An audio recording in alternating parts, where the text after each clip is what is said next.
what is reality? Knowledge? The meaning of life?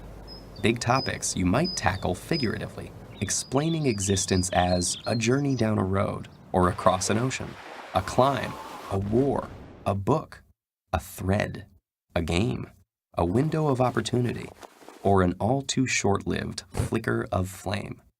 2,400 years ago, one of history's most famous thinkers said life is like being chained up in a cave, forced to watch shadows flitting across a stone wall.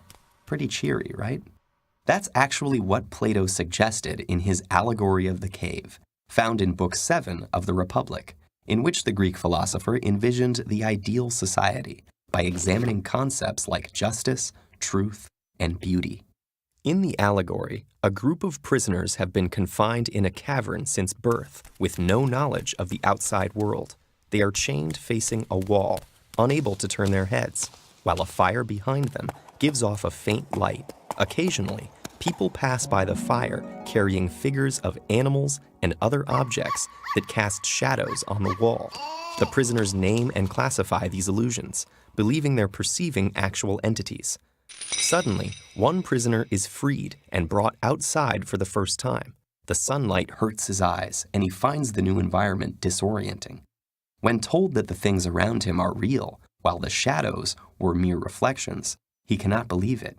The shadows appeared much clearer to him, but gradually his eyes adjust until he can look at reflections in the water, at objects directly, and finally at the sun, whose light is the ultimate source of everything he has seen.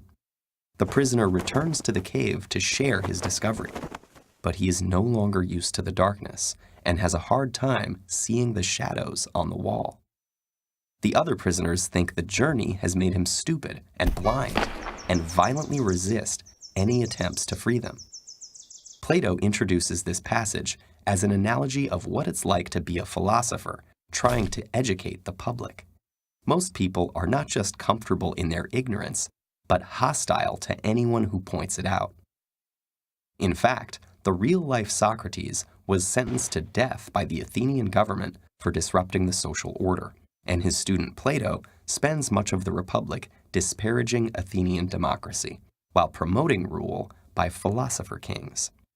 With the cave parable, Plato may be arguing that the masses are too stubborn and ignorant to govern themselves.